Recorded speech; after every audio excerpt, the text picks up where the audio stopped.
Have you ever wondered why some people seem to navigate life effortlessly, while others feel trapped, searching for a way out? It's not luck. It's not talent. It's not even better opportunities. The answer lies in one profound principle: control. Your words can build bridges or burn them down. Your mind can be your greatest ally or your most relentless enemy. Your emotions can guide you to success or lead you astray. And money? It can liberate you or shackle you in chains you forged yourself. Control these, and you don't just master yourself. You master life. Fail to control them, and they will control you, shaping every decision you make, every relationship you build, and every opportunity you seize or let slip away. In this video, we're diving deep into the timeless wisdom of Stoic philosophy, revealing how to take charge of these four critical areas: your mouth, your mind, your emotions, and your money. By mastering these, you'll unlock a life of purpose, balance, and true freedom. Stay with me, because by the end, you'll not only understand these principles, but also gain practical tools to apply them in your daily life. And remember, share this message with those you care about, because control isn't just about bettering yourself. It's about creating a ripple effect for a better world. Your journey to self-mastery starts now. Let's begin. 1. Control your mouth. Your words, once spoken, are like arrows. They can hit the target, build bridges, or tear down walls, but they can never be taken back. In the philosophy of Stoicism, our ability to control what we say is seen not just as a skill, but as a virtue. It's the foundation of harmony, trust, and respect, both within ourselves and in our relationships.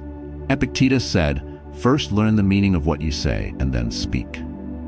This wisdom reminds us that words are not mere sounds. They are reflections of our inner state, shaping how others perceive us and how we perceive ourselves. Yet in today's world, the power of words is often underestimated. Think about it. The words you choose don't just describe your reality, they create it. Constantly saying, "I can't," "it's too hard," or "I'm unlucky," builds a narrative of limitation.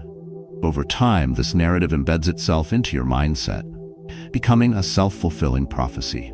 Conversely, when you choose words of possibility, "I will try," "I am learning," "I am enough," you plant seeds of growth and confidence. This is the essence of self-control in speech, directing your words to align with the life you wish to build. In the age of social media, controlling your mouth extends beyond spoken words to what you post or comment online. A careless tweet or a hasty reply can have far-reaching consequences, affecting your reputation, relationships, or even career. Consider this. How often do you post something out of frustration, only to regret it later? How many bridges are burned online because someone didn't pause to think? The digital world amplifies our words, making control over them even more crucial. Let's take an example. Imagine a professional who, in a moment of anger, lashes out at a colleague in a meeting. Their words, sharp and cutting, leave a lasting wound. Over time, this momentary lack of control damages trust and the collaborative spirit of the team. Now, picture the same situation approached with composure. Instead of lashing out, they pause, reflect, and respond with clarity and respect. The outcome is entirely different, one that fosters mutual understanding and growth. This choice to pause and reflect before speaking is where self-control over the mouth begins. The Stoics often emphasized the value of pausing before speaking. Seneca advised, "The greatest remedy for anger is delay." This simple act of restraint can mean the difference between building and breaking, between fostering connection and creating division. The next time you feel the impulse to speak in anger or frustration, try this. Pause for 3 seconds. Let the heat of the moment pass. This pause allows your rational mind to take over. Ask yourself 3 questions. Is it true? Is it necessary? Is it kind? If your words fail any of these tests, hold them back. As Marcus Aurelius wrote, "You always own the option of having no opinion." There is never any need to get worked up or to trouble your soul about things you can't control. But controlling your mouth isn't just about what you say to others. It's also about how you speak to yourself. Negative self-talk is a silent yet destructive force. When you repeatedly tell yourself, "I'm not good enough," your mind believes it. Over time, these internal words erode your confidence and limit your potential. Instead, practice affirming your strength. Replace negativity with intentional words of self-empowerment. "I am capable. I am learning and growing." This is difficult, but I can handle it. These affirmations may seem small, but over time, they transform your inner narrative, cultivating resilience and self-belief. Every word you speak sets off a ripple. In a family, a workplace, or a community, your words can either inspire or deflate. Imagine the leader who uplifts their team with words of encouragement during a challenging project. Their belief in their team fuels motivation and collective success.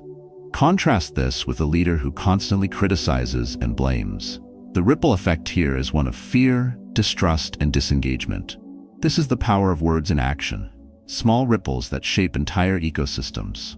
Journal your words. At the end of each day, reflect on moments where your words made an impact, positive or negative. Identify patterns and areas for improvement. Before sending an emotional email or posting online, wait 24 hours. Often what felt urgent at the moment will seem trivial later. Practice active listening. Before speaking, fully listen to others. Often what people need most is not advice, but understanding. Imagine your words as seeds. Every word you speak plants something, either weeds of doubt and negativity or flowers of encouragement and faith. Over time, the garden you tend becomes the life you live. If you consistently plant seeds of growth, you create an environment where success can flourish. But if you allow negativity and carelessness to dominate, the weeds will take over. You reap what you sow. Your mouth is not just a tool for communication. It is a powerful force for creation. By controlling your words, you shape not only your reality, but the realities of those around you. As Marcus Aurelius reminds us, waste no more time arguing what a good man should be. Be one. Speak words that build, words that inspire, and words that reflect the strength of your character. Master your mouth, and you take the first step toward mastering your life. To control your mind. Your mind is where every battle begins, the silent arena where victories are won or defeats are decided. Marcus Aurelius wrote, "You have power over your mind, not outside events. Realize this, and you will find strength." This timeless truth from Stoic philosophy reminds us that while we cannot control the chaos around us, we can master the thoughts within. Imagine waking up in the morning already feeling defeated. Perhaps a sleepless night has left you tired, or the memory of yesterday's failures lingers. This internal dialogue sets the tone for the day ahead, and soon every task feels heavier, every setback more overwhelming. But what if, instead of dwelling on defeat, you chose to redirect your thoughts? This is the heart of controlling your mind, realizing that what you focus on expands. Feed your mind with fear, doubt, and negativity, and these will consume your actions and your reality. But choose to cultivate thoughts of possibility, gratitude, and resilience, and you'll begin to see opportunities where others see obstacles. In our modern, fast-paced world, the mind is under constant attack. News cycles bombard us with fear. Social media fuels comparison and insecurity. The expectations of society demand more than ever before. Yet, the Stoics believed that no external force could truly control you unless you allowed it. They saw the mind as a fortress, capable of withstanding the greatest of storms if fortified with discipline and wisdom. Visualization is one of the most powerful tools for reclaiming control over your mind. Close your eyes and picture yourself thriving, overcoming the challenges that feel insurmountable today. Seneca advised, "We suffer more in imagination than in reality." By training your mind to focus on success rather than failure, you pave the way for it to become a reality. Visualization isn't daydreaming, it's mental preparation, a rehearsal for the greatness you're capable of achieving. But controlling your mind isn't about pretending difficulties don't exist. Fear and doubt are real, they're part of the human experience. The Stoics didn't teach denial, but resilience. When fear arises, acknowledge it. Let it pass through you like a wave, but do not let it take root. Epictetus reminded us, it's not what happens to you, but how you react to it that matters. Your reaction is a choice, your choice. Consider the story of a woman preparing for a marathon. Each morning, her alarm rings at 5 a.m. The warmth of her bed tempts her to stay. Thoughts creep in, it's too cold, I'm too tired, I can skip today. But she pushes through, replacing hesitation with determination. Day after day, she trains. On race day, she doesn't just cross the finish line, she conquers the doubt that once held her back. This is the power of the mind when disciplined. Guarding your mind is just as important as feeding it with the right thoughts. Think of your mind as a garden. If you allow weeds of negativity, gossip, pessimistic news, or toxic relationships to take root, they will choke out the flowers of growth and positivity. Limit your exposure to negativity and instead, surround yourself with people and experiences that challenge and inspire you. Fill your mind with books, podcasts, or conversations that align with your values and your vision for life. Journaling is another essential practice for mental clarity. Each morning or evening, take time to reflect on your thoughts. Write down your fears, your goals, your gratitude. This act of putting pen to paper not only organizes the chaos in your mind, but also allows you to confront and challenge limiting beliefs. It's a daily reset, a way to remind yourself of what truly matters.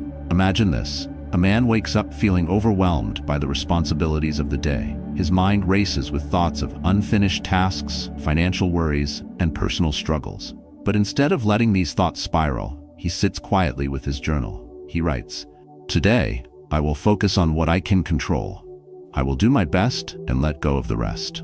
In this simple act, he shifts his mindset from anxiety to intention. The digital age adds an extra layer of complexity to mastering the mind. Social media, for example, thrives on our attention, drawing us into endless cycles of comparison and distraction. How often do we scroll aimlessly, only to feel drained and less confident afterward? Controlling your mind means setting boundaries. Limit your screen time. Create moments of stillness where your mind can recharge and refocus. Meditation is a practice deeply aligned with Stoic principles. It's a space where you can observe your thoughts without judgment, where you learn to let go of what doesn't serve you. Marcus Aurelius himself practiced a form of meditation, reflecting on his values and actions each day. This daily habit strengthened his ability to face the challenges of ruling an empire with clarity and grace. Let's not forget the company you keep. The people around you influence your mindset more than you may realize. If you're surrounded by those who dwell on complaints and limitations, it's easy to adopt the same perspective. But if you spend time with individuals who radiate positivity and determination, their energy becomes contagious. Choose your environment carefully. It shapes your thoughts and ultimately your life. There's a phrase often repeated in Stoicism, "As a man thinketh, so is he." This isn't just a philosophical ideal, it's a practical reality. Your thoughts dictate your actions, your habits, and the direction of your life. When you take control of your mind, you take control of your destiny. In the end, controlling your mind isn't a one-time achievement, it's a daily practice. It's in the moments when doubt creeps in, and you choose faith. When fear whispers, and you choose courage. When the noise of the world tries to drown you, and you choose stillness. It's a commitment to yourself, a promise to rise above the chaos and create a life of intention and meaning. Master your mind, and you'll not only conquer the internal battlefield, but also find peace amidst the external storms. This is the Stoic way, a path of wisdom, discipline, and unshakable strength. 3. Control your emotions. Emotions are powerful forces, capable of elevating or derailing our lives. Marcus Aurelius once observed, "You have power over your mind, not outside events. Realize this, and you will find strength." This insight extends to our emotions, teaching us that while we cannot stop feelings from arising, we can decide how we respond to them. Consider the story of a sailor caught in a sudden storm. The waves crash against the boat, the winds howl, and panic tempts him to abandon control. Yet instead of succumbing to fear, he grips the wheel firmly, guiding the vessel through the chaos. His steady hands make all the difference. In life, our emotions are those waves. They rise, they fall, and they test our resolve. The question is whether we steer through them or let them drown us. The Stoics taught that emotions are not inherently good or bad. They are natural responses to our perceptions of the world. It's not the feeling itself that determines our fate, but the story we attach to it. Seneca wrote, "We suffer more in imagination than in reality." This highlights the importance of how we interpret and process our emotions. Let's explore anger, a common emotion that often leads to regret. A friend of mine once shared how a heated argument with his partner spiraled out of control. Words were exchanged in the heat of the moment, leaving scars that took years to heal. Reflecting on that day, he realized that a momentary pause, a decision to breathe instead of react, could have prevented so much pain. This is where the Stoic practice of emotional pausing becomes invaluable. When a strong emotion arises, take a step back. Breathe deeply and allow the initial intensity to pass. Count to 10 if needed, and remind yourself that you are not your feelings. They are transient visitors, not permanent residents. Gratitude is another tool the Stoics used to anchor themselves amidst emotional turbulence. Instead of focusing on what was wrong, they directed their minds to what was right. Each morning, reflect on the blessings in your life, however small. This shift in focus reshapes your perspective, softening the grip of negative emotions. Modern life adds new complexities to managing emotions. Social media, for example, often amplifies feelings of envy, inadequacy, or outrage. Seeing curated glimpses of others' lives can create a false narrative that we are falling short. To counteract this, limit your time online and remind yourself that comparison is the thief of joy. Focus on your own journey, not the illusion of someone else's. Let's consider another emotion, fear. It's a primal instinct designed to protect us from danger, but in the modern world, it often manifests in ways that hold us back. A young entrepreneur I once knew hesitated for years before launching her business. She feared failure, rejection, and judgment. When she finally leaped, she discovered that her fears were exaggerated. The reality of pursuing her passion was far less daunting than the story she had told herself. This illustrates another Stoic principle. Courage isn't the absence of fear, it's moving forward despite it. Epictetus said, "It's not things that upset us, but our judgments about them." By reframing fear as an opportunity for growth rather than a barrier, we reclaim our power over it. Our emotions also shape the energy we bring into the world. Walk into a room carrying bitterness or frustration and you'll notice how it spreads. Conversely, approach others with kindness and calm, and you'll create an atmosphere of trust and positivity. Energy is contagious. What you feel doesn't just stay within you, it ripples outward, influencing those around you. The practice of journaling can help you understand and regulate your emotions. Writing down what you're feeling, without judgment, creates a safe space for introspection. Over time, patterns emerge, and you begin to see which triggers repeatedly lead to certain emotions. This awareness is the first step toward mastering them. One of the most profound Stoic practices is negative visualization. This involves imagining the loss of things you hold dear, not to dwell on sadness, but to deepen your appreciation for them. For instance, consider how you would feel if you couldn't spend time with a loved one or pursue a cherished hobby. By reflecting on their impermanence, you cultivate gratitude for the present moment and diminish the intensity of fleeting frustrations. Think of a time when someone's kind words or gentle demeanor lifted your spirits during a difficult day. That person had likely cultivated emotional discipline, choosing to bring light instead of darkness into your interaction. This highlights the responsibility we carry not just for our own emotions, but for how they affect others. A practical way to control your emotions is by establishing daily rituals of mindfulness. Begin each day with meditation or prayer, setting an intention for how you want to respond to challenges. End your day by reflecting on your successes and areas for improvement. These rituals act as bookends, framing your emotions within a structure of intentionality. Let's revisit the sailor in the storm. His mastery of the boat didn't come from avoiding the waves, but from learning to navigate them.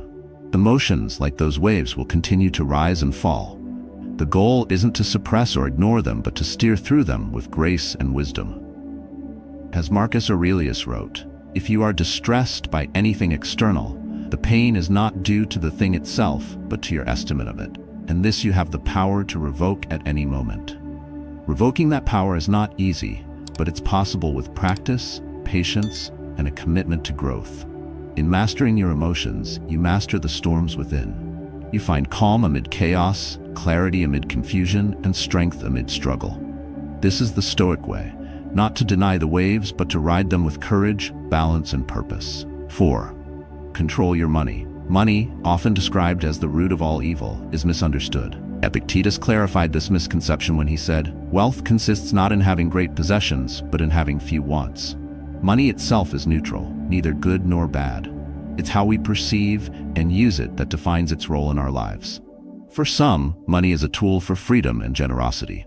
For others, it becomes a prison, chaining them to debt, stress, and unfulfilled desires. Picture a young professional earning a stable income but living paycheck to paycheck. Her spending habits are reactive, driven by impulse, social pressure, and the allure of instant gratification. She frequently tells herself, "I deserve this," justifying purchases that bring momentary satisfaction but leave her finances stretched thin. Over time, she feels trapped, unable to save, invest, or pursue her larger dreams. This cycle is not uncommon. Many of us have been taught to equate money with status, to spend without reflecting on whether our purchases align with our values. But Stoicism teaches us otherwise. Marcus Aurelius wrote, "The happiness of your life depends upon the quality of your thoughts." This applies to money too. By shifting our mindset, we can transform our financial habits and regain control. A crucial first step in mastering your money is understanding where it goes. Most people don't track their spending, allowing money to slip through their fingers unnoticed. Start with a simple exercise. For 1 month, write down every expense, no matter how small. This practice illuminates patterns, revealing areas where spending doesn't align with your priorities. Budgeting is another essential tool for financial control. Think of a budget not as a restriction, but as a roadmap, guiding you toward financial freedom. Divide your income into categories: essentials, savings, investments, and discretionary spending. The Stoics emphasize discipline, and budgeting is a modern expression of that virtue. When you plan your spending, you regain the power to direct your financial future. Let's consider a different scenario. A father in his 40s begins to feel the weight of financial responsibility. He dreams of sending his children to college, retiring without worry, and leaving a legacy. Yet, he's burdened by debt and a lack of savings. Instead of giving in to despair, he decides to adopt a Stoic mindset, focusing on what he can control. He creates a plan, paying off debts systematically, cutting unnecessary expenses, and building an emergency fund. Slowly but surely, his financial situation improves, and with it, his sense of purpose and security. Saving isn't just about preparing for emergencies, it's about building a foundation for the future. The Stoics believed in acting with foresight, anticipating challenges before they arise. Seneca advised, "It is not the man who has too little, but the man who craves more, that is poor." Saving allows you to break free from the anxiety of living paycheck to paycheck. Start small, setting aside a percentage of your income each month. Over time, this habit becomes a powerful tool for stability and growth. Investing takes this principle further, enabling you to grow your wealth in alignment with your values. But be cautious. Not every investment is worth pursuing. Avoid decisions driven by greed or fear, two emotions the Stoics warned against. Instead, seek knowledge, research thoroughly, and choose investments that reflect long-term goals rather than short-term gains. Impulse spending is a common obstacle to financial control. How often do we buy things we don't need, driven by fleeting emotions? A sale tempts us, or a stressful day leads to retail therapy. This pattern traps us in a cycle of consumption, leaving little room for intentionality. The Stoics urged us to pause, to reflect before acting. Epictetus advised, "If you wish to be rich, do not add to your money, but subtract from your desires." Ask yourself before every purchase, does this add value to my life? If not, walk away. Minimalism aligns beautifully with Stoic principles. By simplifying your life and focusing on what truly matters, you reduce financial stress and increase contentment. Consider the possessions you value most. Often, it's not the quantity, but the meaning behind them that brings joy. Declutter your spending habits in the same way you might declutter your home. Let go of what doesn't serve your long-term vision. The people around us also influence our financial behavior. Spend time with those who value frugality, responsibility, and generosity, and their habits will inspire you. Conversely, associating with those who prioritize appearance over substance can lead to unnecessary competition and wasteful spending. Choose your financial role models wisely. They shape not only your actions, but your aspirations. Generosity is a key aspect of financial control. The Stoics believed in contributing to the greater good, recognizing that wealth is a means to serve others, not just ourselves. When you use your money to support causes, help those in need, or invest in community well-being, you create a ripple effect of positivity. This approach transforms money from a source of anxiety into a source of meaning. Consider the legacy you want to leave behind. Is it a life defined by excess and debt, or one marked by purpose and contribution? By controlling your money, you control your ability to make a difference, both for yourself and for those who come after you. Daily rituals can reinforce financial discipline. Begin each morning by reviewing your budget and reflecting on your financial goals.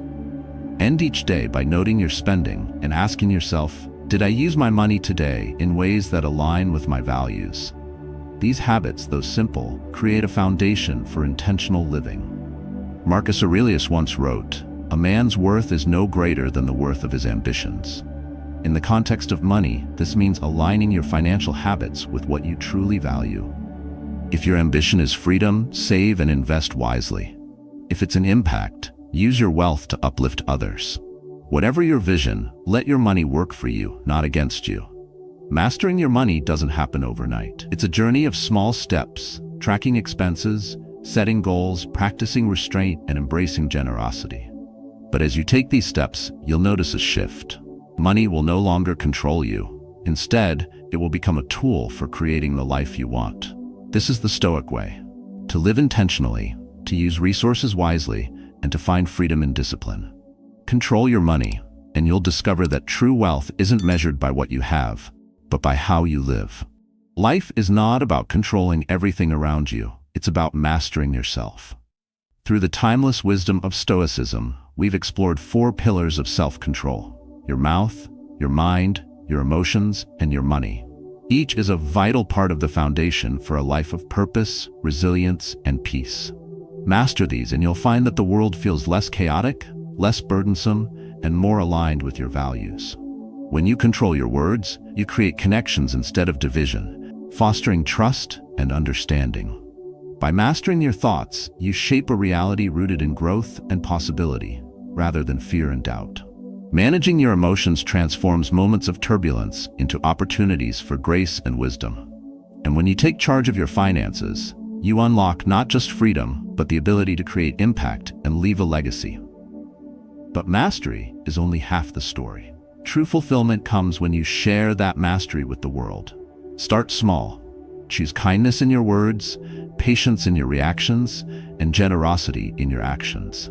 These small ripples, when combined, create waves of change that extend far beyond yourself. As you reflect on these lessons, share your journey. What has challenged you? What have you learned? Let others find strength in your story.